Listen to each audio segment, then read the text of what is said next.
Hello and welcome to another episode of Agents Across the Pond. Now, this is a space where UK agents and US realtors talk honestly about what works, what doesn't, and absolutely everything in between.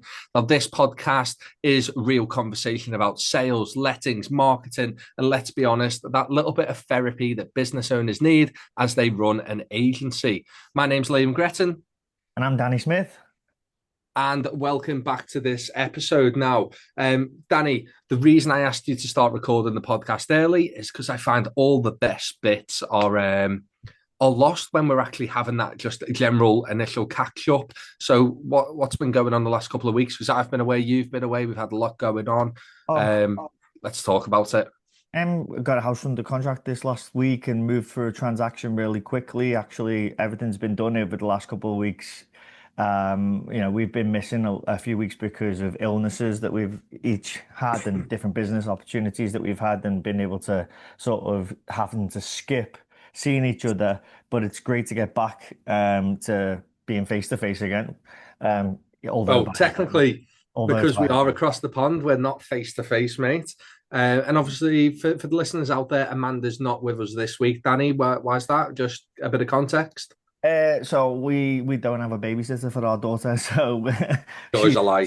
she's busy looking after the little one, to be fair, and she is also almost about ready to pop. But yeah, so the last How couple of how weeks long till she's due? she'll be due at the end of May, so we're in April now. Sorry, we're midway Sweet. through April, so we're going to be in about 4 to 6 weeks. Yeah, it'll be an eye opener. We'll see how we get on. We've got an appointment on a Tuesday next week to see how big the baby is and stuff like that. So we're excited for that stuff. But Wow, yeah, I mean, business has been sort of moving and ticking over here. We that's had the good. house under contract a couple of weeks ago, and we're pretty much ready to close on it within, I would say, even like 25 days now. Everything's really done and dusted. We're just waiting on the title company to approve everything, and then we're going to close in May. But outside of that, there's really nothing in the way. It's going to be a good, smooth transaction, and our client's really happy. What about you guys? How's everything been going? What's busy on your side of the pond? It's definitely picking up. Um, Obviously, there's a lot going on in the world at the moment. I don't know about yourselves, but fuel prices here have absolutely shot up. And the sad thing about it is the majority of our fuel prices are taxed in some way. We've got fuel duty, we've got VAT. We're kind of hitting £2 a litre at the moment. And when you're driving a car like mine, Danny, I filled up yesterday and it was 80 quid. And I've never put that much into it before. So I thought that would have an impact on the market, but the more properties that we're dealing with, sale agreed one today, been on the market for 304 days with other agents. And I've had it up for 8 days, put it on at the exact same marketing price. We've got the buyer, and now my client, she's relocating to Portugal so she can make that move. Big exchange, which I'm absolutely buzzing about. I'm a little bit gutted in some way, shape, or form because I've got a great relationship with the clients. But just over £1 million exchange contracts. Wow. And to be honest, when you break down the fee, I thought I was going to walk away with nothing in terms of I've invested heavily into the marketing, a lot of work and time's gone into the property. And because I've been dealing with it for a while, I totally forgot what the fee was. So this week I kind of went back, looked at the contract, and it was 12 and a half grand. And I was like, oh, I totally forgot about this. I thought it was going to work out by the time it kind of hit at kind of 3, 4 grand maximum, but it's not. It's 12 and a half, thereabouts. So happy with that. Um, in terms of properties that have come onto the market, some really beautiful pieces of stock that have come on, sold straight away. We've had one a 10 grand over asking price, 20 grand over asking price, 15 grand over asking. And it made me think about something you were talking about weeks ago, our agents in the US undervaluing to pump the price up. And then I was questioning myself, going, have I come in short? But then the factual evidence all points towards this is the price point. That's what I advise the client. There's just a demand there at the moment. I was Um, about to and say in that. and in other news, mate, I've launched lettings within the business. Obviously, recurring income each month, the saleability of a business. So we've taken a plunge into that. We've got another company who's doing the management and the rent collection. So realistically, for me as a business, that risk is decreased, and it's very much a passive income. It's more about winning the business, sign it up. Someone else is dealing with the management and the rent. I think that's a bit of a win, really. Yeah. Um, Now, obviously, we've mentioned a few deals there, Dan, Just wanted to and it's touch on a question there as well, because yeah, fine. it's Go I on. was about to ask, here we have a huge pickup right in the market right now as well. We've got loads of homes coming on the market, and we're in very much, a seller's market over here. So seeing inventory come to the market is a really nice thing. Is it time of year that's sort of driving that factor, do you think? Because I feel like it's very much that way over here. Spring market is when people start to jump in. People want to heavily get into homes throughout the summer so they can get the kids settled, going into the new school year when it eventually comes. And you start seeing that driving force as soon as you get into the spring here with homes coming on the market and that sort of big influx of real estate business going on. Yeah, it's definitely. I do think spring is one of the best times of the year to start marketing a property. Obviously, the flowers are coming out. We've got the birds tweeting. Everything seems a little bit greener, and I Mhm. think that green space really engages with just people in general, let alone just Yeah. buyers. So I do think that's good, and you've nailed it. We're heading to the summer holidays. People are thinking about schools, thinking about a little bit more space. They're in, they're settled. Christmas is on the doorstep. So I definitely think that has some sort of impact, but the main thing is successful sales, smooth transactions, people are moving, we're doing our jobs, and that's the most important part. Mhm. Um, you mentioned then a couple of points in terms of, oh, I mentioned it as well in terms of fees, and I don't think that's anything we've ever really touched on in terms of the differences between fees in the US and fees in the UK. Yeah. Now, I've not sent anything over this week in terms of Dan, let's talk about this. So I'm kind of winging it and seeing if we can get a podcast out of it. Yeah. Are the listeners interested in just us cuffing it and seeing what comes out?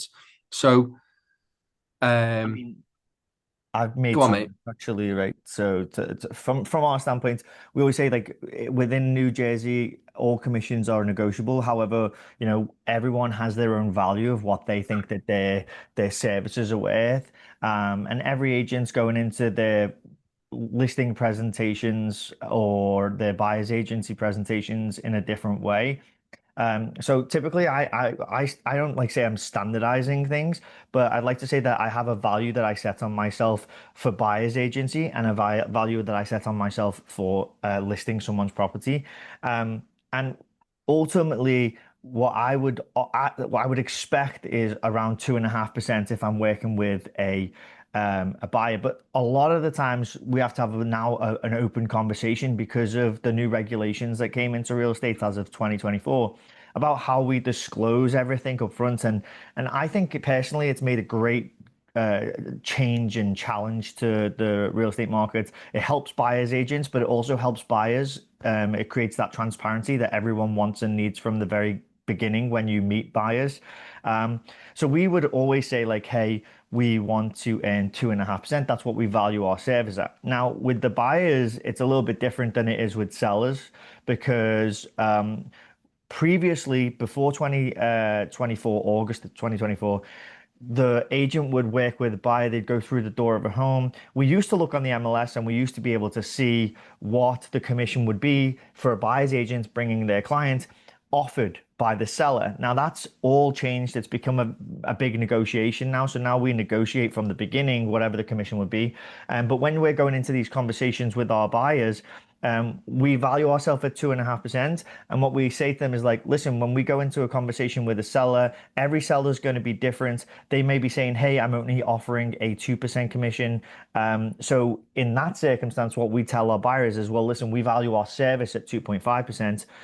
We would require you in that point to add 0.5% to the commission. So you would pay the 0.5% difference, if that makes sense, Liam.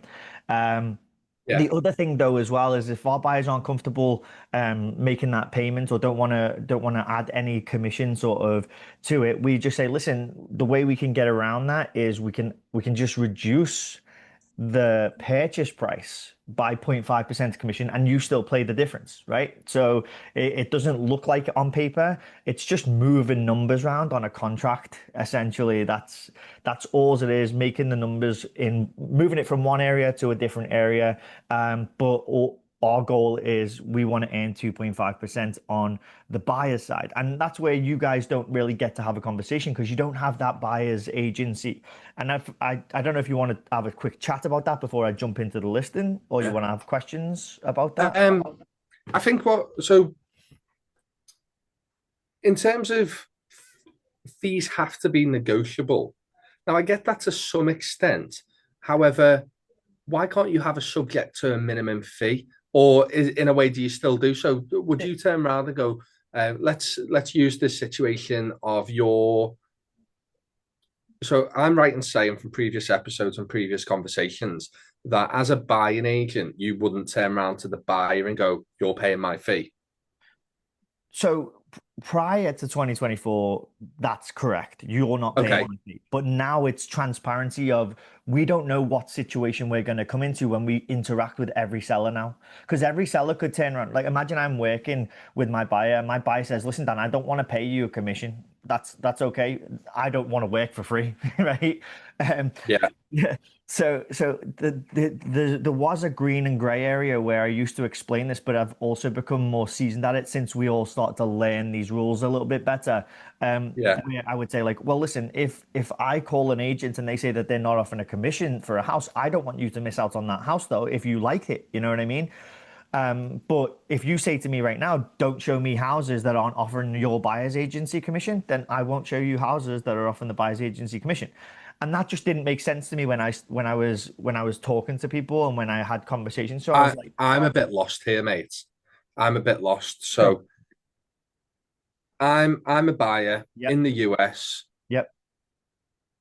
Who am I am I paying anyone to find me a house to write me an offer? Like I'm brand new to the market. I'm a first time I'm buyer. having a Who am I conversation paying? with you at the Yeah. beginning, and I'm saying we're making an agreement right now that my commission is 2.5%, right? And that will be paid by either you or either the seller, right? Transparency. So you know it might be you, it might not be you. However, every house we go to, right, it's gonna say they could say we're only paying 2% commission to your buyer's agent for bringing the buyer. And that would mean that there's a point 0.5 differential, right? So then I would say, Yeah. listen, in this contract with these guys, you have to bring 0.5% to the table. Again, Okay. though, where we can negate all of this, right, as well, is if I said to my client, listen, we earn 2.5%. So whatever your price for purchasing this house is, we just take 2.5% off. And then we don't say in the contract that the seller is going to pay any of the commission, no matter whether they say they will or won't. We just take 2.5% off our purchase price. And then that's now your new purchase price. Does that make sense? It makes that makes more sense to me. Now I don't want to pay 2.5%. I'm a first time buyer. I've got mortgage fees. I'm looking at lending. There's so much going on. What can you do for me? So we just literally, like I just exactly said to you there, we're ultimately gonna change the contract form and we're gonna what you're comfortable purchasing, that's your purchase price, right? So if you're at 500,000 and 2.5% of 500,000 is 12,500, your purchase price is now for 87,500. That's the same difference. There's no difference. It's not coming out. Built within your top purchase price for that house. Okay. Now, in terms of dollars and cents, you're looking at 2.5%. Now, Mhm. is that 2.5% plus? We say plus VAT. Is that 2.5% plus taxes Uh, included? we Did you that's an- would I would if you were quoting me now, Dan, would you say, Liam, our fee is 2.5% of the purchase price or the sale price of the property? In addition, just bear in mind we've got to pay taxes as well, and the taxes are on top. Or are you going 2.5% taxes come off that, then it's your fee. There's no taxes included in it. Oh, We okay. pay the taxes Okay. on the back end. So here we would say, for example, we're not at 2.5% most of the time. Well, the majority of agents here, and for the listeners out there, they might, especially in the US, they might think this is a bit mental, but the average fee in Merseyside is 0.5% up to around about 1.5%, 1.75. Um, Very rare circumstances when you get a unique property. A lot of marketing's going into it. God, I didn't even tell you my story about a unique property. We'll leave that for another episode. Actually, I might have sent you a voice note on it in terms of collaborations. And do you know which one I'm Which is on an about? exciting project, yeah, the exciting It's an project that I exciting love one. where you sort of So come up with some I've cool spoken ideas. to an executive producer at a TV channel who are interested in knowing more about it. I've spoken to national press. They want to know more about it. So we're building these foundations. I can't wait to sit down with the guy and kind of go, oh, and this is my other plan. Um, but in terms of fees, sorry, I'm going off on a Yeah. tangent. In terms of fees, yeah, 0.5% all the way up to kind of 1.75%. Now, in terms of pounds and cents, when you're quoting your fee there, what's the minimum that you want to walk away with, pounds and cents? Is there a limit where you go, listen, I'm not working for that? Honestly, like whilst it's negotiable, I always treat it with my clients as like this is my service fee and I don't really budge on it. Yeah. So whilst commission is negotiable across the state, like I'm firm with what my cost is.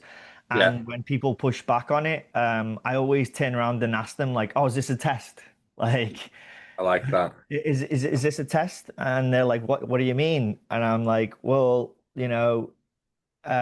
if I'm hiring someone that's going to work on my behalf and have to negotiate for me, I'm going to want to know that they're a strong negotiator. And if the first thing that they do is decrease their commission when I ask them to, then I know that they're not going to do that for me. So, I'm just asking you right now up front, is that a test? Like, or is this a genuine question? Because ultimately I'm trying to get you the best price for your house. And if I can't negotiate my own commission and what my value is, then why would you even hire me in the first place? Now, I love that, Dan, and it's something I've seen recently on Instagram as well. I've seen a few kind of sales training companies use it as well.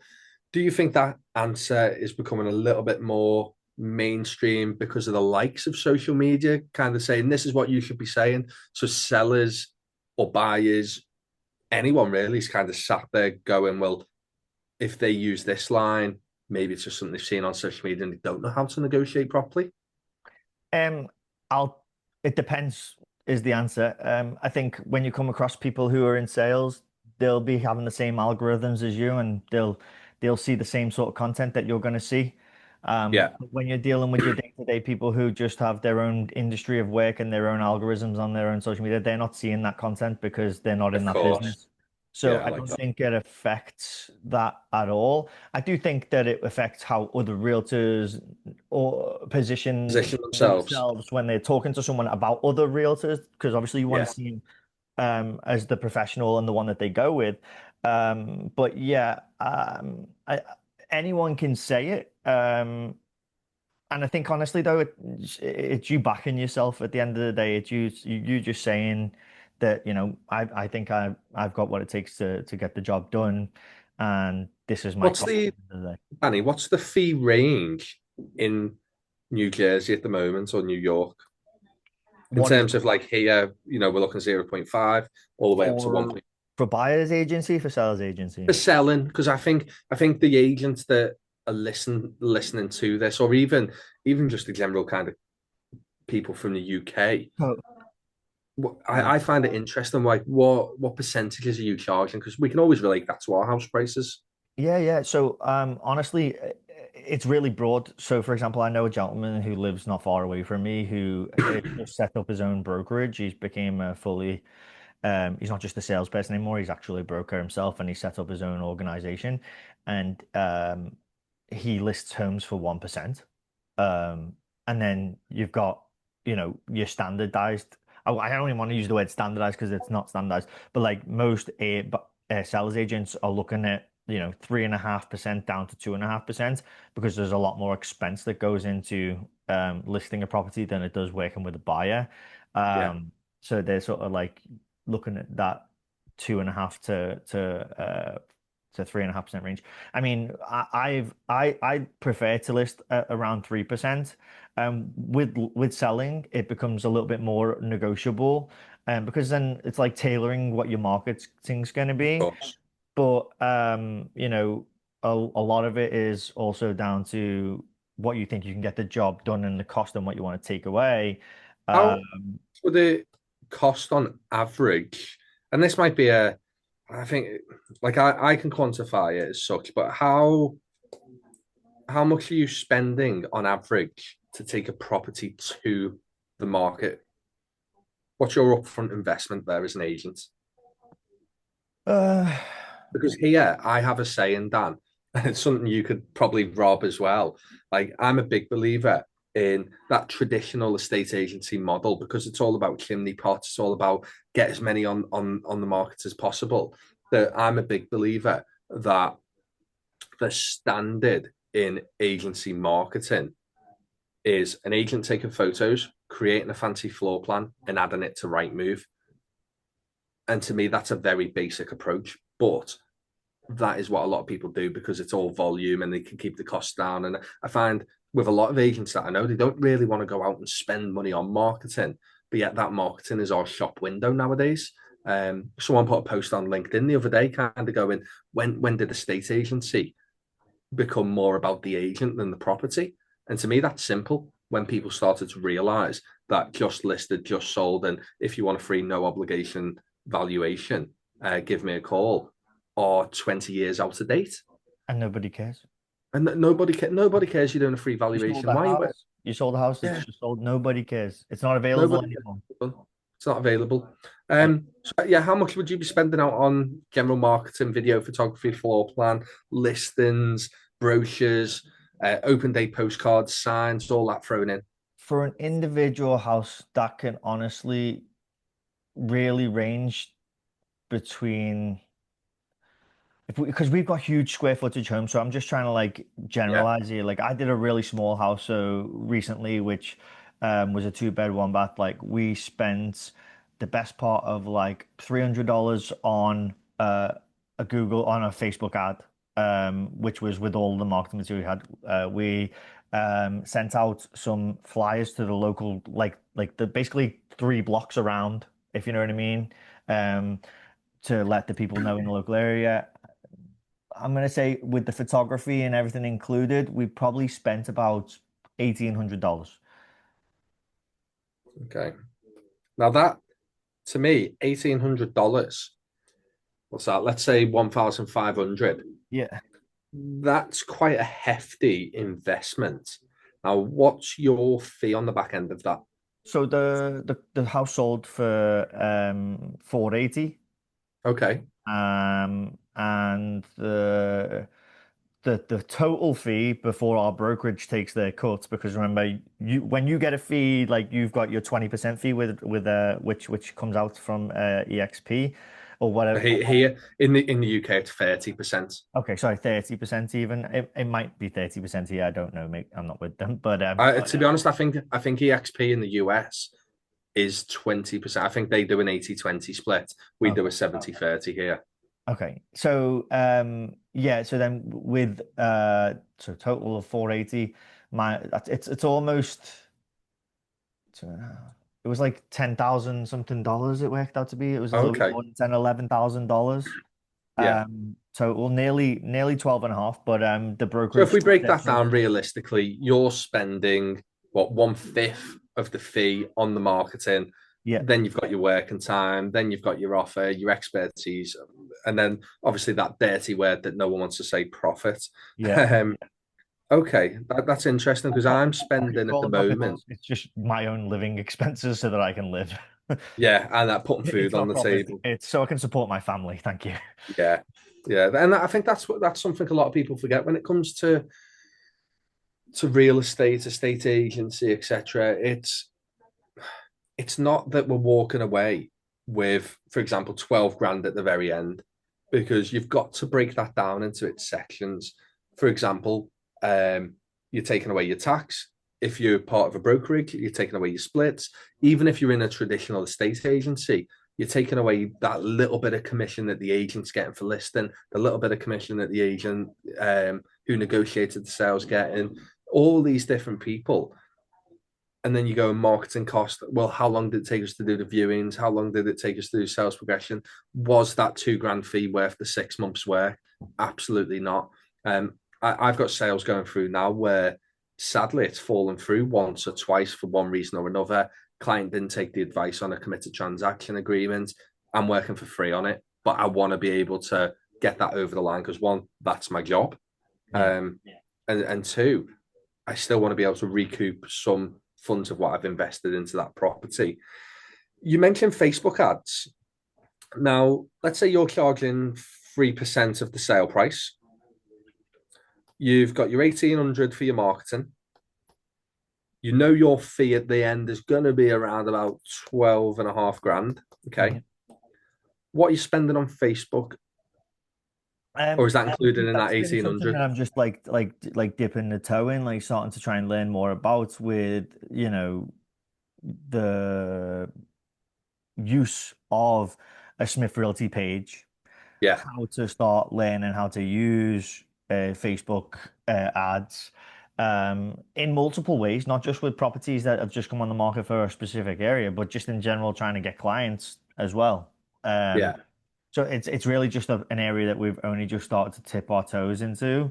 But Because it's something I thought about, excuse me, in terms of, we're using Rightmove, we're using Google, we're using the website, we're using Zoopla on the market for the higher end properties.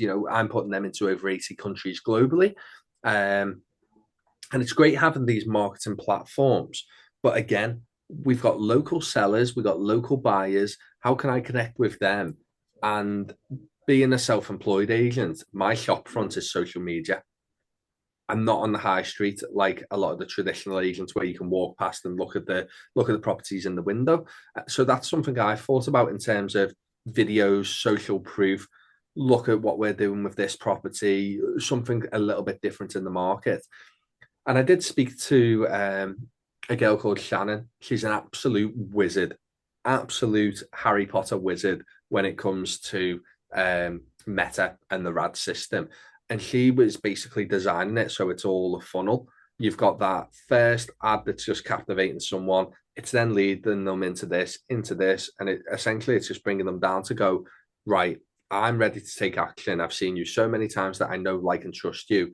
And to me, that supports the fee. But there's got to be a balance in terms of fees, Facebook, the ad spend, etc. And I feel at the moment, I'm probably spending more on the ad than what the fee could be worth. do you find that it's a funnel to generate new sellers or it's a funnel to find buyers for homes or both? Uh, I feel here it would be more focused on the seller because it's the seller in the UK 99% of the time that pays the fee. So it's not really you marketing to I could I find a feel like buyer for Dan. a house. It's more your marketing to find more sellers. Yeah, yeah. I feel like that marketing's to target sellers. Okay. I think here it's very much both because you can represent both, right?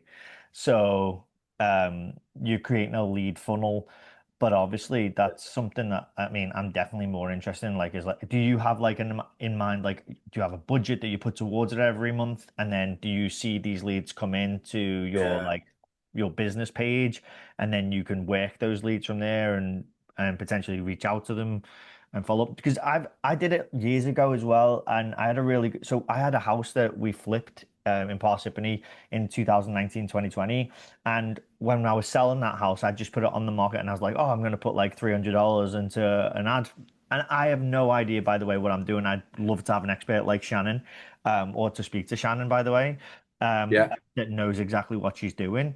Um, that then, The thing is there, I go on. don't know the ins and outs of the costs. Now, I'll be honest, Dan, I've sat down with Shannon a couple of times and I feel like I walk away just kind of absolute brain, boofed, all over the place, need to digest it. But I know at the same time, like she's gone through the website and gone, Liam, you need to do this, this, and this. Like people have short term memories, so they want, especially our generation. We live in a world now of instant gratification. They want to click a website and have a contact form at the top, where I think traditionally websites have been, let me give you some information. You scroll to the bottom, there's a contact form. So it's got to be there. It's got to be clickable. Yeah. It's got to be captivating. So she's really good at that. I'll I'll I'll Do you, pass you the details so you can have a chat with her, mate. She's really good, really good. do you not think sometimes people see a contact form and then get immediately turned off though as well? Like, I don't need my Um, information. I just want my answers and I want to leave. Do you know what I mean? yeah, yeah, I know what you mean. I know exactly what you Feel mean like there's there. a lot of people like that, and they don't realize that like it's not in this industry, it's not as black and white as like, for example, we have Zillow, Realtor.com, and they go on Zillow, Realtor.com, their house is not listed, but Zillow tells them what their house is worth. But like we've already previously discussed, it's like Zoopla. Zillow doesn't have a clue what your condition of your property is, you know? Yeah. It doesn't have any idea, and that Prime could example, Dan. I went to a valuation today. Um, so we use Zoopla, and she was adamant. Zoopla's telling me it's worth 245. I said, that's great. Let's have a look. And I've been nurturing this lady for a while, a unique situation. Went to the property, absolutely battered. All the factual evidence pushed to an aspirational price point, so a top end price point, everything singing and dancing at 230. There was nothing else 15 grand above.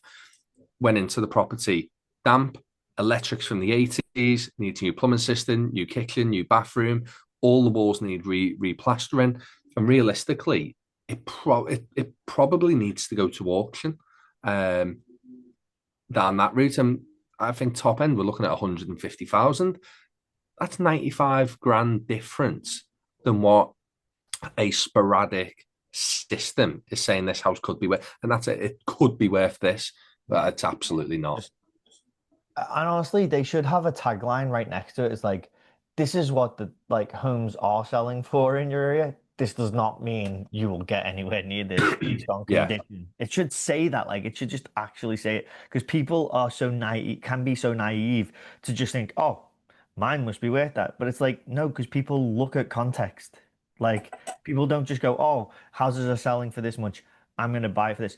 I mean, I just got a house in my neighborhood under contract and ready to close in a couple of weeks. And I know everything about the community, so I know what like we're in a homeowners association community, so I know there's upcoming fees going on. I know there's specific tests because we had a fire in our community a couple of years ago, last year. So the air conditioning systems are all getting specific tests, which have been Yeah. mandated this year. So my buyer is like, you know everything about the community, and I want to be in this community.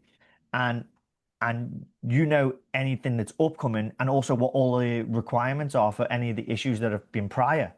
So when I'm negotiating with the seller, like it's not like they can hide anything from us because someone who lives in the community and as someone who lives in the community, I've actually more insights than any normal generic agent that just comes in and lists or helps someone buy the house because I'm I've in done. that community.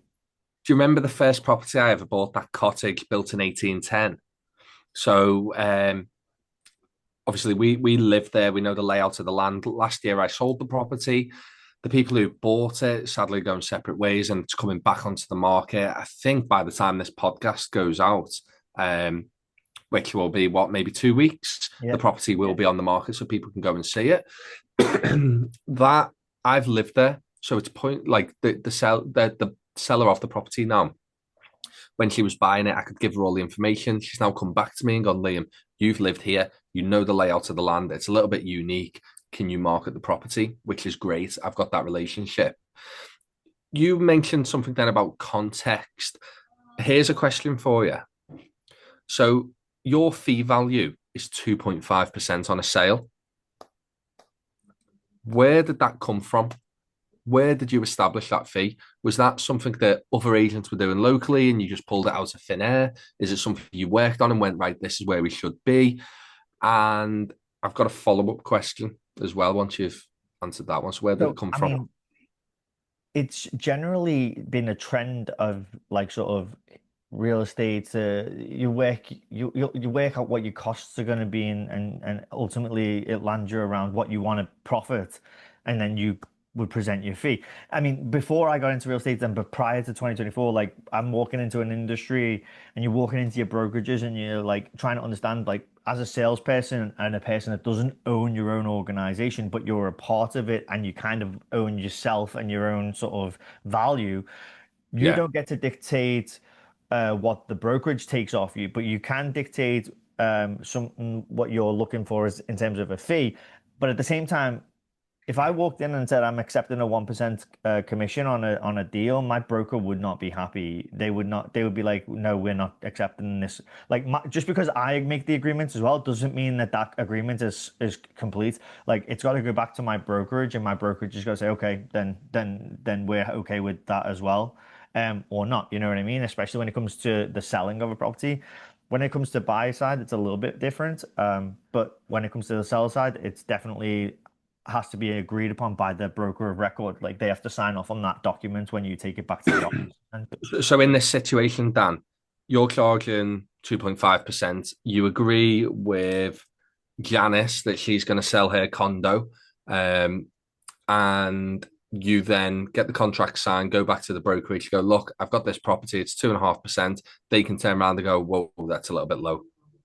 there is a they can say like we're okay with it or not. You know, they're ultimately like your boss.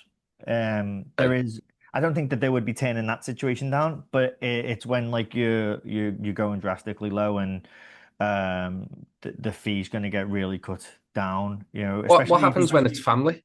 Like, let's say family or friends. Like, are they expecting a pucker proper fee, or are they going, listen, we know we know your auntie's selling, you got that relationship, and you're going to do a next to nothing so they can save funds. Are they bothered then? Is that a thing, or is it no? It doesn't matter who it is. You're paying a fee.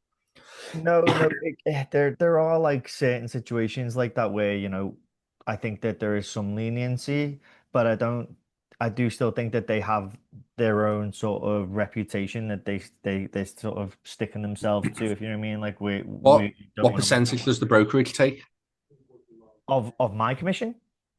Yeah, so you've done 2.5% of a sale of 500 grand. You're walking away with what, 12.5 grand, thereabouts. What are they taking of that? What percentage? So the brokerage would take on that for my brokerage, the purchase price, did you say was 500? Let's say it's 500 grand. Yeah, They would be taking only in my brokerage around about 750. $750. Yeah. Quite a deal. That quite a deal. Yeah, they're not taking percentages. They take my brokerage takes they call transaction fees, and the transaction fee is based on the purchase price. It does get to a percentage if it's over like a certain purchase price, over 1 million something. It'll be like Okay. 10%. But usually the lowest fee is around about like 450, I think, and then it goes up incrementally from the From purchase. there.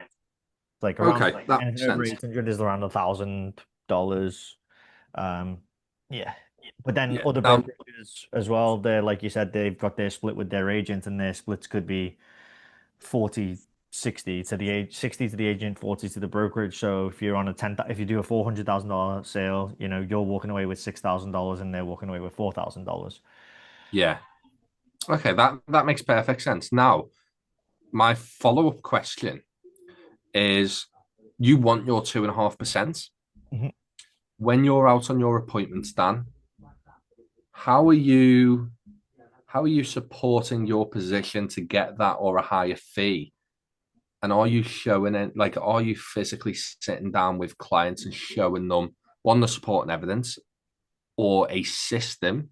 And there's a reason I'm going to go on to this, or a system that shows that you're walking away, or that you're bringing value to that table. Well, I guess one of the big things that when I'm sitting in front of a seller and we bring things to the table, we talked about this in very depth, I think, one of the podcasts, which was someone who says that they can get a price. It all comes into what you're offering the person in front, right? So we're negotiating what we do. We tell them you create context for why your fee is what it is, and once you've created the context, they'll be like, well, you said that you can get this price for the house, and this agent says that they can get this price for the house, and that's where then ultimately you're getting into the nitty gritty of the negotiation with a potential seller and your decision making within your fee and stuff like that. Now, when it comes to that, I always turn around and say, like, listen, this is my fee. That's what I charge. You take it or leave it, right? Yeah. However, they go into like, well, you said though you can only get $10,000 less than this other agent, or $20,000 less than this agent. And my comeback to that is essentially we all have the same tools, systems that we can see what the market is doing, that gives us our feedback to tell us what your house should be priced at. You tell me why that agent will tell you something different or more. Why will they tell you that? You give me the answer because you want to hear that your house is I going can to sell for $20,000 more. I Being can give you the answer. honest. I'm being honest and transparent and telling you this is where we are. And if we get there, that's great. But I'm being honest from the front and saying this is where I think we're at. And if we have the same tools and technology and we're using the same strategy here as them, but they say that they can do it for $20,000, they can get you $20,000 more. Maybe that's just their tactic to get you to sign on the dotted line. So I definitely think there's a sale price element to it. Now, Dan, I've just sent you something that we're working on at the moment. Now, don't show the screen, keep it to yourself, and there's a reason for that.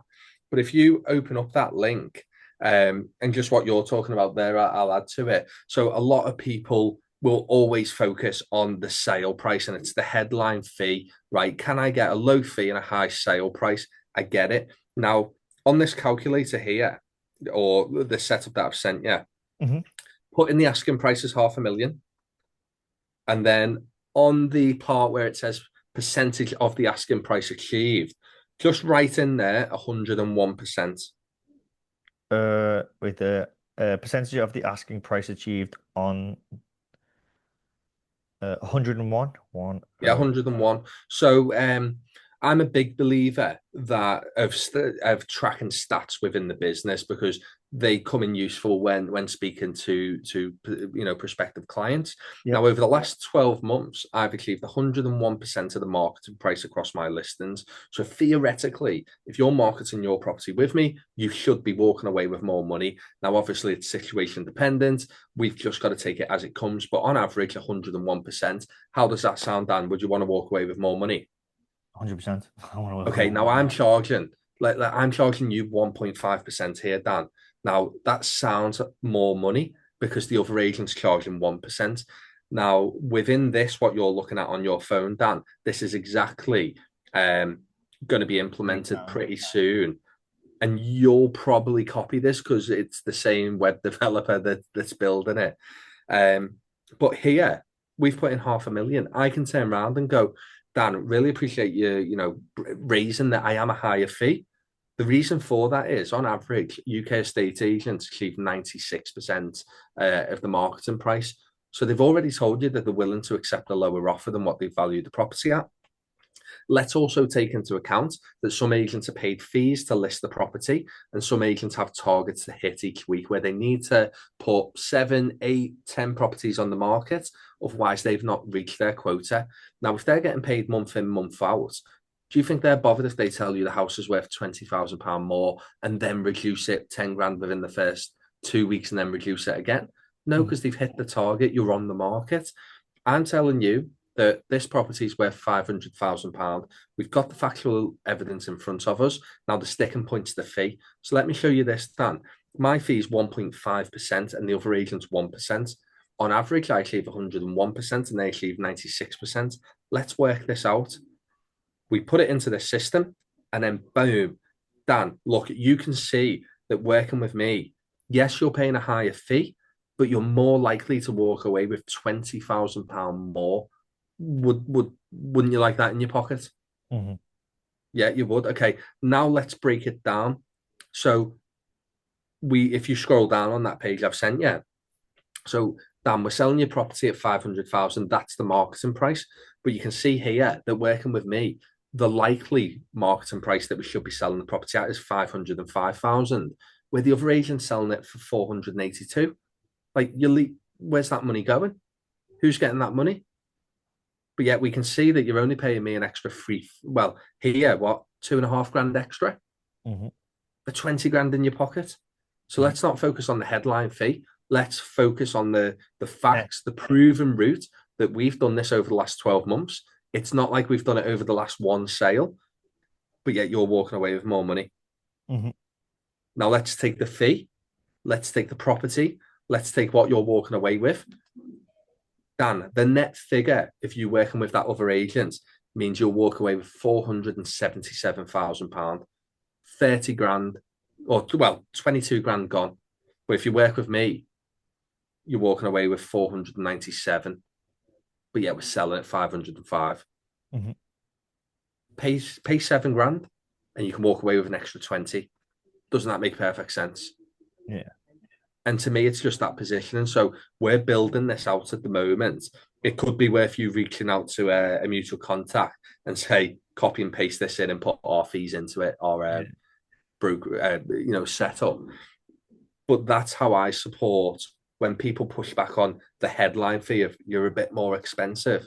Well, look, let's sit down and actually see if I am more expensive. Because to me, the expensive agent's a cheap agent. Yeah. The one that costs you Yeah, more money. bombarded you there.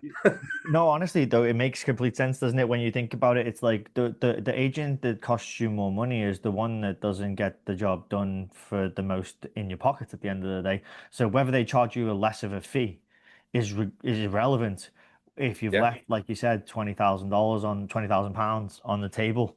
Um, pick that could have yourself. been there with a proven agent that's literally sitting in front of you saying, look, these are the sales I'm on average getting, or not even on average, but 90% of the time I'm getting 1% or more over the asking price for the Yeah. house. I mean, I Do might you have, track anything like that, Dan? Like, do you find is that a thing in the US to track yeah, kind I of think key it figures is. and position them within your marketing?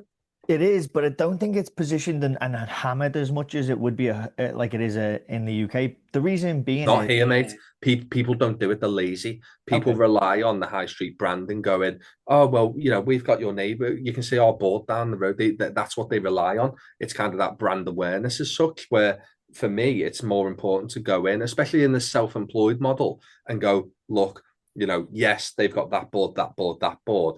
If you list with them, are they going to focus on you, or are they just going to sell the property? Like, yeah, as long as they've sold it, they've converted it. Where I'm here going, that I'm going to represent you and make sure you're walking away with as much money as possible. I think there's important questions to ask. So in the UK, we have 1 in 3 properties fall through. To me, that's a risk when it comes to fees. Um, we've then got so I would say on average over the last 12 months, I've achieved 101% of the marketing price. Then I'd also position it and go, that's within the last 12 months. But if it within the last 10 sales, it's 104, I think. So actually, that is now increasing. So again, you're more likely to walk away with more money. And from initial offer to sale agreed, we're increasing that offer by around about 7 to 10%, and then show them, look, these are the offers that we've accepted. This was the market price. This is the offer accepted. You can see that we are backing this position up. Would you like a piece of that? And I think a lot of people go, okay, yeah, you've proven exactly why you're the agent, rather than that. Is this a test? So I try and get rid of that. Oh, is this a? And if someone did say it, I'd go, yeah. Oh, is this a test? Let me show you this because, and then it's proven. Um, I think I think more people need to do it, I and, think and you're more on. sellers need to ask serious questions. And I'll tell you why I think it's a little bit more unique over here that people haven't actually done that. So I've noticed this a lot, like when it comes to like I met a really lovely agent. She's a popular agent in a specific area of New Jersey the weekend. I was just checking out an open house that she was holding. And it's unusual for her to hold an open house, to be perfectly honest with you as well, because she's such a busy agent. And even though through that conversation with her, I could just tell that like one of the homes that I'd recently spoken to her about was like a $300,000 home. And she was like, I spend far less time on these homes usually, and I'm dealing with 1.4, $3 million homes. Like I don't usually spend anywhere near this amount of time on this property. Do you know what I mean? And the attitude that came from that was just like, I don't know, like, Oh, it's just ego. yeah, exactly. But I mean, and not to, I wasn't dissing her or anything. I'm just saying, like, that was the mentality. So I'm like, if you're the person who's selling that $300,000 home, though, like, is she I really want doing I it? want £100,000, £500,000, £1 million. I want the same effort that you're putting in that. Yes, on 100,000, you're going to get more buyers come and have a look. Which should be an easier It's job. yeah, well, it should be, but it's wrong to go. All right. Yeah, I don't like Um, that. But then the reason that I said just a second ago that I don't think many people have tailored their websites to present in the way that you shared this link with me does, is because we represent both sides. So I think it is going to be a good benefit, but in essence, what we want to do here is say like, hey, we save money when we represent you as the buyer, and we earn you more money when we represent you as the seller. So no matter Question. what side of the party you're on, you win with us. So to me, there, can you represent Dan, a seller, and at the same time represent a buyer? Good question, mate. I mean, for people in the UK, this is a brilliant question because that creates what we would call a conflict of interest, right? We Yeah. have a document here in the United States that most people sign it right away because I'll explain it to you. But we have a document called disclosed dual agency. That's when you represent the seller and the buyer of a property, which can happen, Mhm. but it's usually very rare. But there is multiple ways that it can happen, right? So, say I have a buyer in my brokerage, but another agent in my brokerage has a listed house down the street, and my buyer is interested in it. That is disclosed dual agency because we're still under the same broker. That Okay. is less of a conflict of interest because I'm one agent from my brokerage representing their best interests, and that's another agent representing the seller's best interests. Where it does become more of a conflict of interest is when I have a house and I've listed it, and then I hold an open house, and someone walks through the door that day and says, "Oh, I love this house. I'm not represented. I don't have an agent. I want to present an offer." Now that's where the conflict of interest comes in, because we know, important details about the seller and what they're willing to accept. Yeah. And maybe with a new buyer, we don't know what their top dollar is, or maybe they will disclose that to us, but we know important information about each party's endeavors to win the property, right? Um, Yeah. so that's a big conflict of interest. And our duty is, as agents, is to have a fiduciary duty to make sure that we're equal and impartial to our clients, especially if they accept that you're going to represent a client and disclose dual agency. When this happens, though, there could be multiple offers on a home. So we usually we act in good faith all the time. So we timestamp and Google Doc, sorry, not Google Doc, DocuSign everything. So, if another agent says, "Oh, you only won the offer because you represent the buyer and you discarded our offer." I say, "No, look, I presented my offer to my clients at this time and date. So it was written and done then, and you presented yours at this time. So we couldn't have backtracked or whatever it might be to make to make a better offer based on what we see in your offer, if that makes sense." But the other thing that I I do is I've got a first, Dan, go a on, first for agents across the pond. go on. I've just had my client accept an offer on her On the property, podcast. and I'm absolutely buzzing. She's relocated, and it's a massive move, and she's just come back and gone, yeah, I'm gonna go with it. Let's get it sorted. That's awesome. I'm buzzing with that. Yeah, Oh, really brilliant. good offer. Oh, it's winner that. That's nice, isn't it? That's That's brilliant, nice. mate. I won't go into the details of kind of figures and stuff like that, but it's nice to see and reading kind of our messages. Bless her, she works in a hospital, started at 6:30 yesterday, didn't finish till 10 o'clock at night. Like that's such a long shift. Yeah.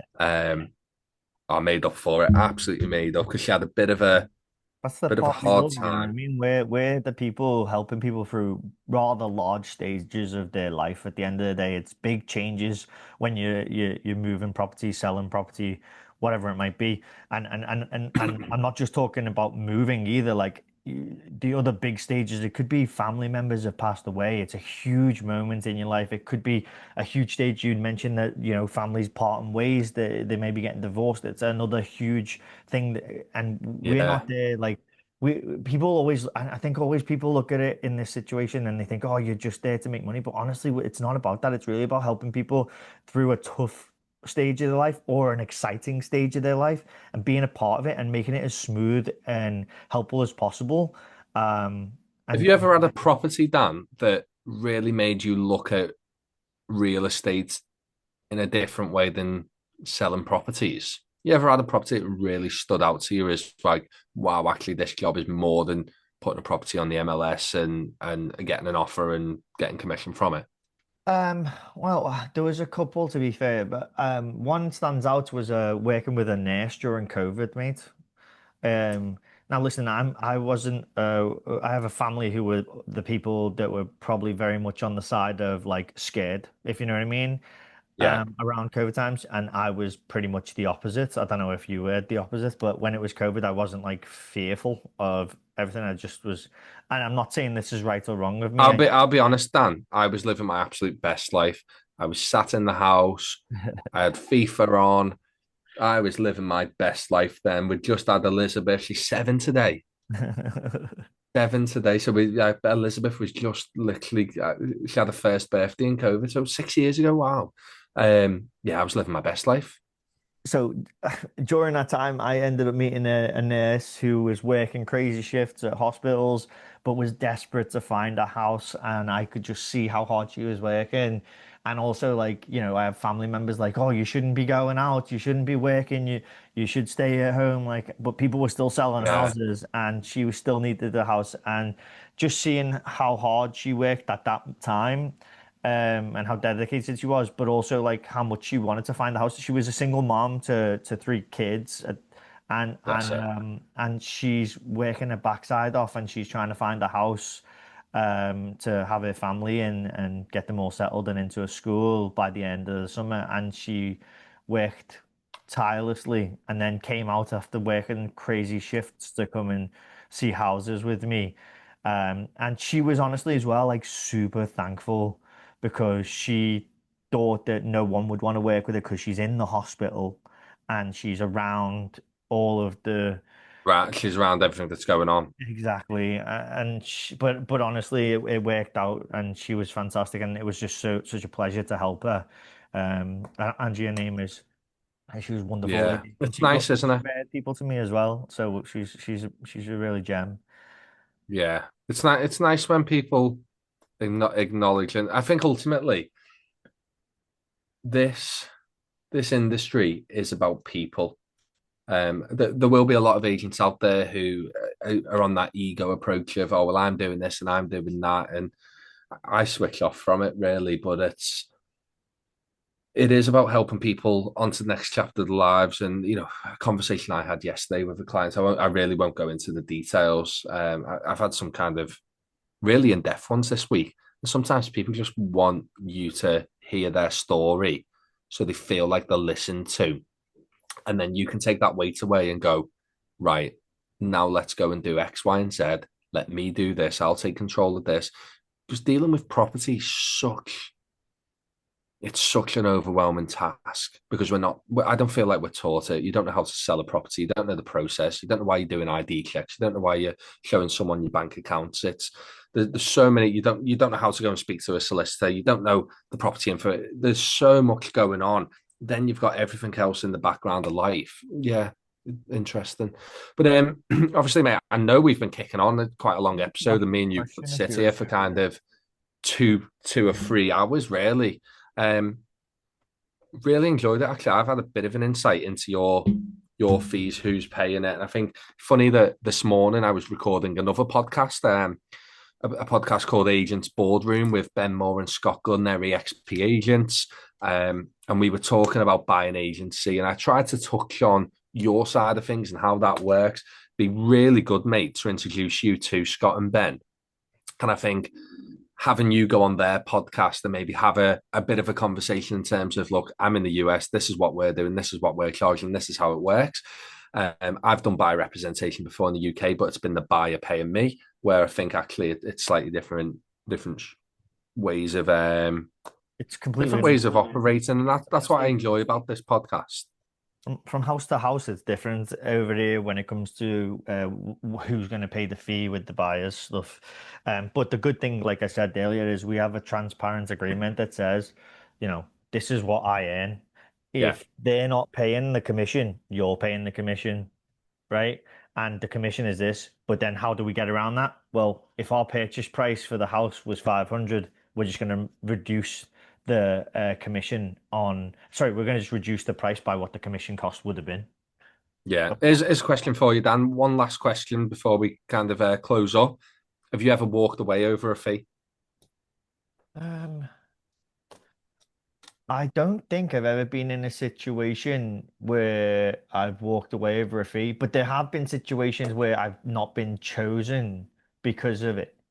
And honestly, I think as And then well, it's that positioning. Like I get it. You've not been chosen over a fee. I've been in that position myself. People want the headline fee over, and maybe that's kind of system I was talking about before that you were playing with. Maybe that is something that you'll use in the future for both buyers and sellers. And I think for buyers, it's structure and look, this is how much we save. You pay us X amount. We'll look to save you X amount. With the sales side, you can then sit down with sellers and go, look, we're serious here. We're going to sell you at a high price. You've got to track that over a certain amount of time. But I get it, mate. I get it. Well, I've really enjoyed this week. I quite like coming into it and just going for it, mate, because all the best bits, like we've probably had 5 or 6 weeks of best bits that have been missed because we've been talking, then record, then go back, and I think it flows a bit better. Obviously, is there anything you want to finish up on before we cut I away? didn't get to ask you, and this is a question you put to me like earlier on in the week that we were just having a conversation. It was, what's one deal that completely changed how you operate as an agent? And whilst you, Yes, so the one that stands out to me was it was a lower end property last year. It was on the market for 215,000. Well, sorry, no, it wasn't. It was on the market for 210,000. We sold it at 215,000. And I should have noticed the red flag at the very beginning. The buyer had had an offer accepted on 3 other properties, and on all 3 properties had withdrew because of a whole range of issues. That was the one deal that made me sit back and go, right, how can I mitigate the risk of this property falling through and having a serious buyer complete? And ultimately, it come down to a committed transaction agreement. And that's a contract that buyer and seller will sign when the offer's been accepted. If someone is to withdraw, the other party gets compensation, and that's £2,000 to £10,000. Vice versa, if the seller turned around and said, right, we're staying where we are, they would give the buyer that same amount of compensation that's been agreed. But that was the one property. And honestly, mate, if I had the time to go through it, you would sit there and go, it's absolutely mental that that's allowed to happen. But I should have seen it at the very beginning. We had so many offers, but we went with them because they seemed to be the best buyer. But actually, they turned out to be the worst buyer. yeah. Yeah, Okay. that was a long slog, and the way we actually rectified the whole deal and kept it together is my clients were buying a property, their sellers were buying a new build, and in the end, the developers who had built this new build bought our property and did basically a part exchange, so everyone could move, and then they resold it. Okay. I'd be interested to know if they.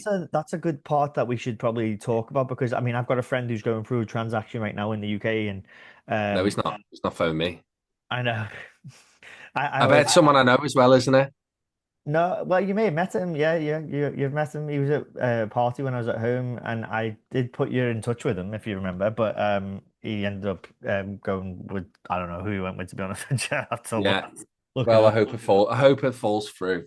But the one thing is the chain link that can be created through these things as well, which is probably a Oh, whole mate. topic, the whole chain of a home sale to Wow. a home sale to a home sale to a home sale, and how it affects it is a probably a whole subject for one. Massively as well. Massively affects it. I know we're finishing up, mate. I had a property that fell through this week because of the chain above. And they literally turned around after I think it was after 2.5 months. So we're getting close to, right, we should be talking about dates. And they just turned around and said, we've got too much going on. We're going to stay where we are. And now everyone's got to start again. It's ridiculous. But this is where the UK market needs to learn from the US and maybe change how we're operating. Mate, a few notes I took down there. There's a couple of people I think we should start introducing to the pod. Um, there's a guy out in Dubai. I think it'd be really good to talk to because they operate a little bit differently than you and me. I think it'd be really good to introduce you to Ben, have a conversation with Ben Moore, go on his podcast, maybe get him on here. And then obviously that EXP network's massive. There's going to be a few people, and maybe we could start introducing people to the podcast and even surveyors, solicitors, mortgage advisors. Maybe we can mix it up a little bit, can't we? See where it Yeah. goes. I can definitely get people from different industries into the podcast over here. Definitely be interesting to see what our timing will be like with the guy from the UK, the US, and Dubai. And Dubai, yeah, because at the time of filming, we kick off on a Friday at what, 2:30 in the Yeah, UK, it's like and that's 9:30 for me. 9:30 for you. God knows what time it'd be for Elliot, but I can definitely touch base with him and see where we can go from there. But mate, really good pod, really enjoyed it. Time to finish up and go and get a Domino's, I think. We'll just call it Agents Across the World when we do that episode. Agents across the pond, but the Mediterranean and wherever else we've got to go. All right. The Mediterranean and the desert. He's out in Dubai. Yeah, so it's Cool. been an absolute pleasure. And anyone who has questions again, don't forget to put them in the comments, like, subscribe, and we'll see you in the next episode of Agents Across the Pond. Bye. Amazing. See you all soon. Bye bye.